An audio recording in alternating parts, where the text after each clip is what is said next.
kita bisa lihat ya dari Palangkaraya Bronze Agency ya, dan baru saja resign, meninggalkan pekerjaan yang memberikan income rata-rata sekitar 20-an juta sebulan. Langsung saja kita sambut secara meriah ya Bapak Hotbin Pangaribuan, Bronze Agency dari Palangkaraya. Selamat malam Pak Hotbin.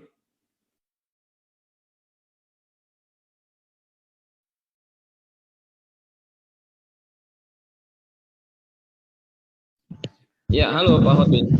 Iya, selamat malam Pak Frans. Ya, gimana? Semua sudah siap Pak? Siap Pak. Suara saya jelas Pak ya? Oke Pak, sangat jelas Pak. Ya. Tapi ada sedikit bunyi-bunyi apa itu ya?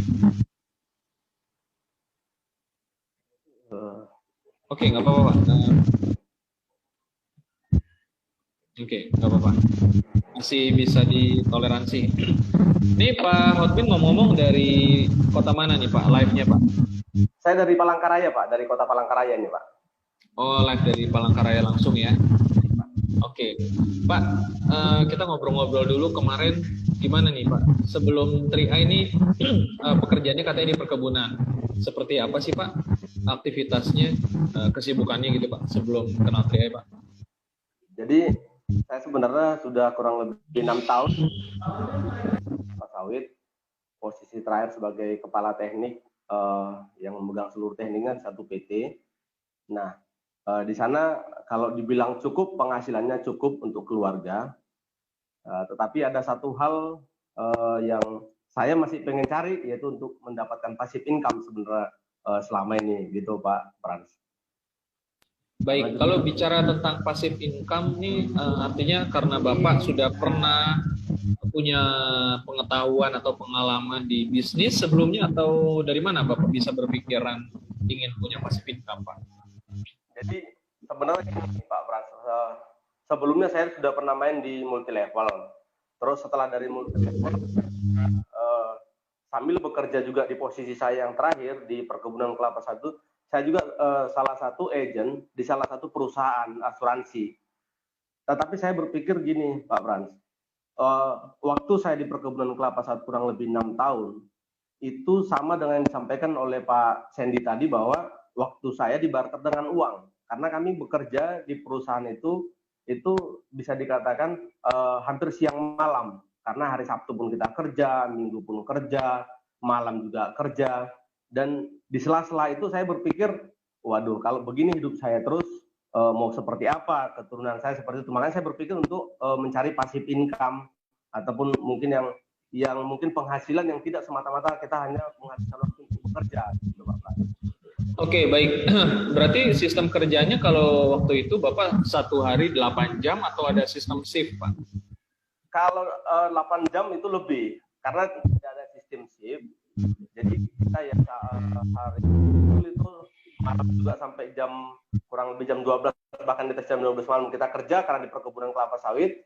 Terus kita hari tanggal merah juga kerja, hari Minggu juga kerja, hari libur juga kerja. Jadi kita terus kerja Pak Frans. Terus posisi saya pada saat itu kurang lebih mengerjakan bisnis ini itu dimulai dari kondisi yang sangat parah. Kenapa saya katakan parah? Karena sinyalnya pun susah Pak Frans. Jadi sinyalnya susah, terus jangkauannya juga ke kota ataupun ke desa itu sangat jauh. Jadi kalau ke kota itu kurang lebih 8 jam.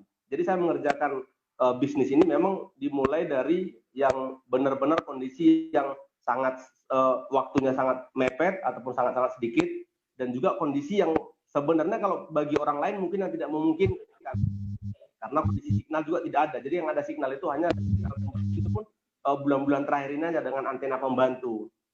Oke, baik, ditahan dulu Pak Hotbin. Berarti dengan kondisi jam kerja yang begitu tinggi di tengah wilayah yang bisa dibilang sulit sinyal tadi ya segala macam itu, akhirnya Pak Hotbin berpikir saya harus bisa punya passive income nih. Nah lantas apa ceritanya? Bagaimana ceritanya bisa kenal dengan 3i ini? Bagaimana ceritanya Pak?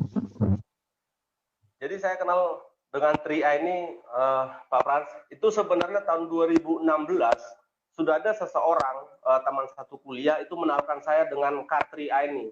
Tetapi ajakannya sebelumnya itu hanya menggunakan asuransi dengan 350.000 per bulan selama 5 tahun. Jadi saya nggak begitu mudeng karena saya hanya menjawab bahwa saya sudah ada di asuransi. Kebetulan kami juga sudah ada di asuransi yang lain.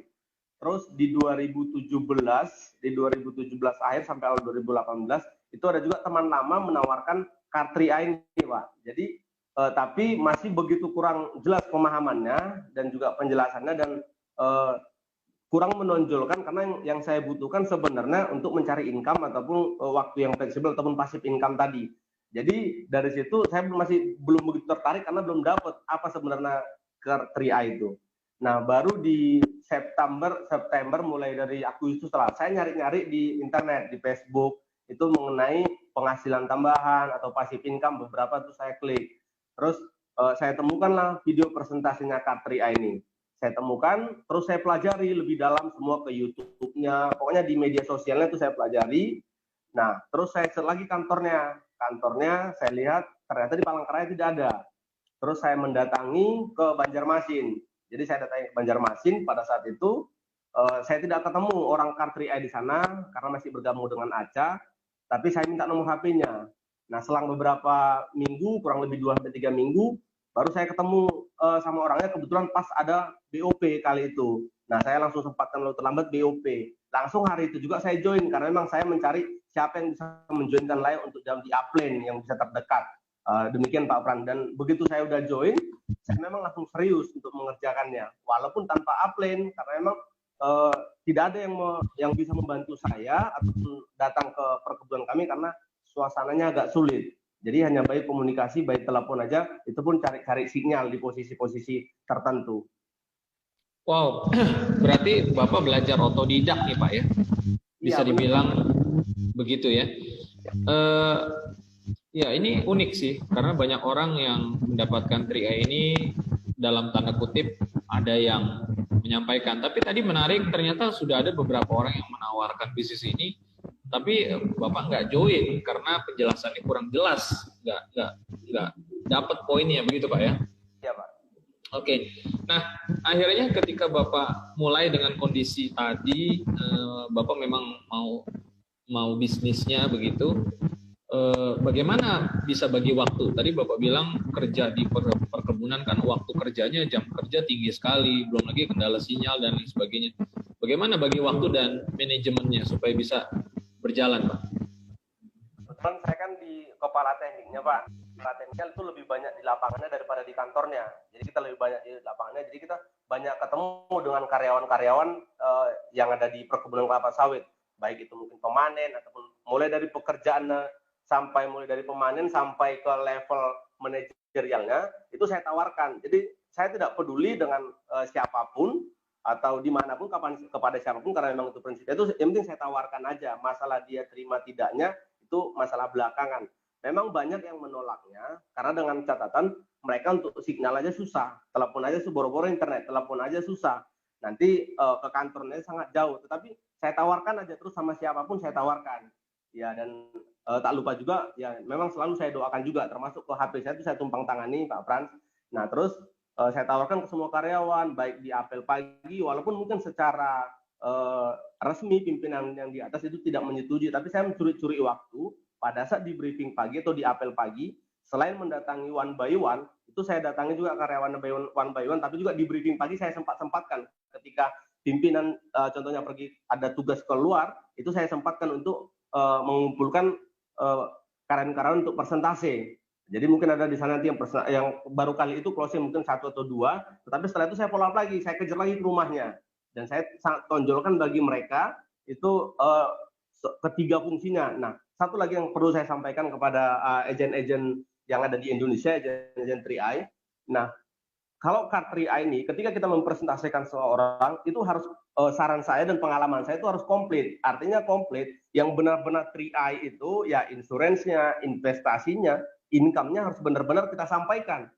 Karena ada orang mungkin tidak begitu tertarik dengan insuransi atau investasinya, tapi mungkin tertarik dengan income-nya.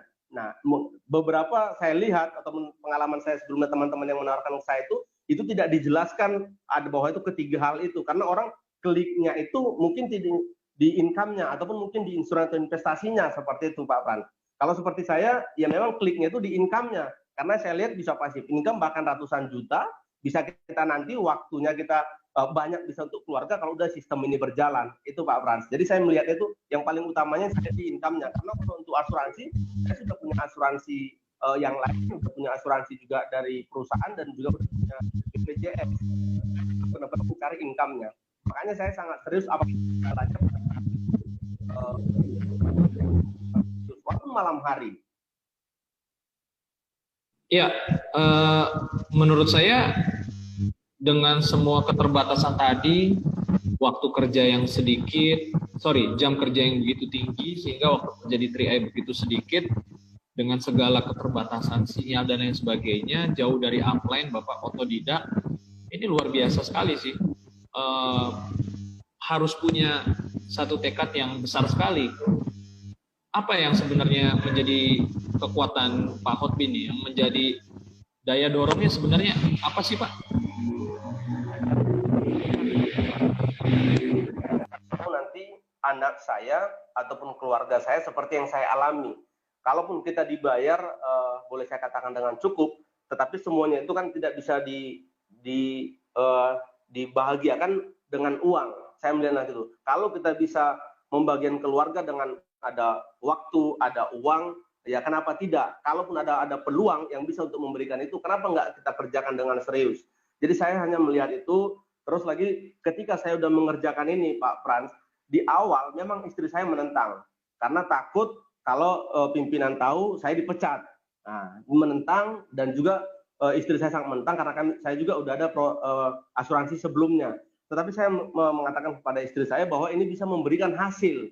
Dan saya memang komitmen kepada istri saya akan tunjukkan, kalaupun saya mama larang, saya katakan demikian, nggak masalah, tapi akan saya tunjukkan bahwa hasilnya ini tidak main-main. Dan juga anak-anak saya ketika saya sudah bergabung dengan K3i, karena saya selalu mendengungkan bahwa crown itu anak saya selalu menyampaikan, Pak Pran, itu kekuatan saya yang memukul mendorong saya.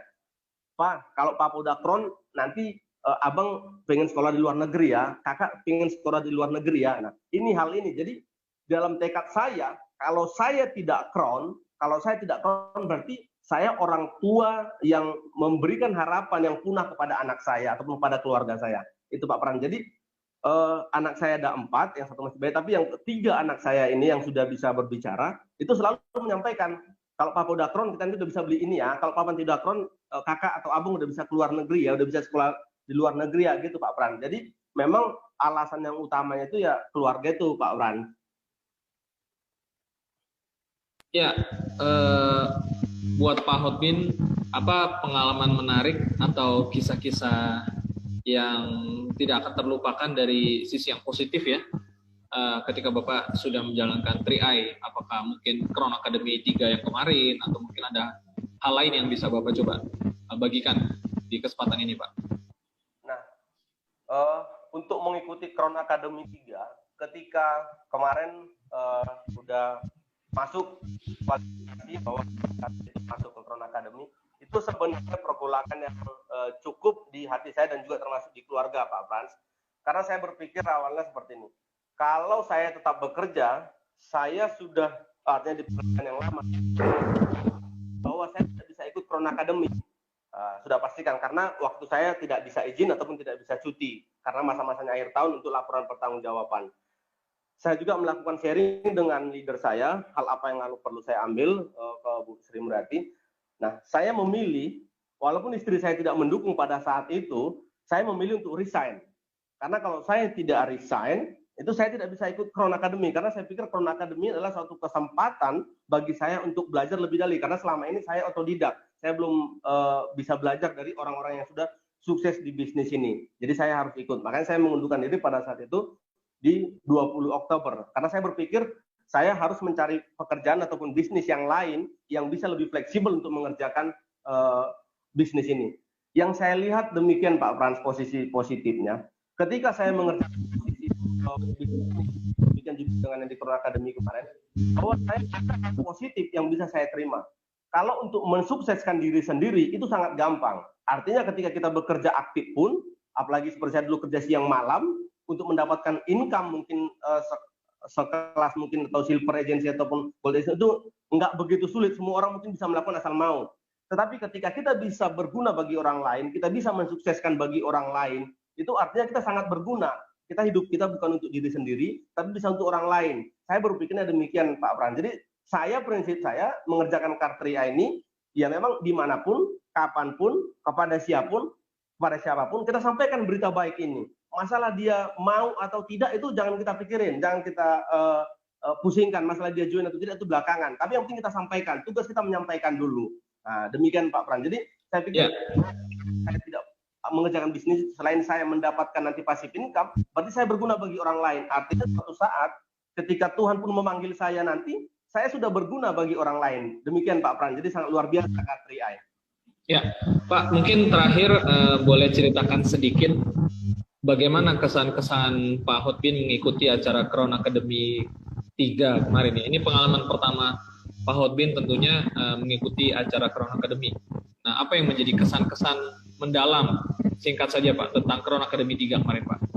Kalau kesan yang paling mendalam mengikuti Crown Academy 3 kemarin, itu pertama, saya benar-benar dibukakan langkah singkat, langkah praktis untuk sukses di bisnis ini. Yaitu dengan cara 5 langkah kemarin Pak yang diajarkan oleh Pak Arya Wirajaya, itu ternyata apa yang disampaikan oleh Pak Arya itu adalah sebenarnya hal-hal kecil. Tinggal kita mau action apa tidak di lapangannya. Artinya hal-hal kecil. Dan saya melihat profil Pak Arya Wirajaya itu, beliau sudah bukan hanya sekedar pembicara, tapi sudah melakukan dan sudah terbukti Crown. Itu yang pertama Pak. Terus yang kedua, kesan-kesan saya, itu bahwa ketika saya mengikuti Crown Academy itu, benar-benar mindset saya dibukakan lebih lagi, bahwa kita harus bisa membahagiakan ataupun membuat impian. Kita benar-benar apa yang menjadi impian kita, contohnya seperti saya pengen membahagiakan keluarga.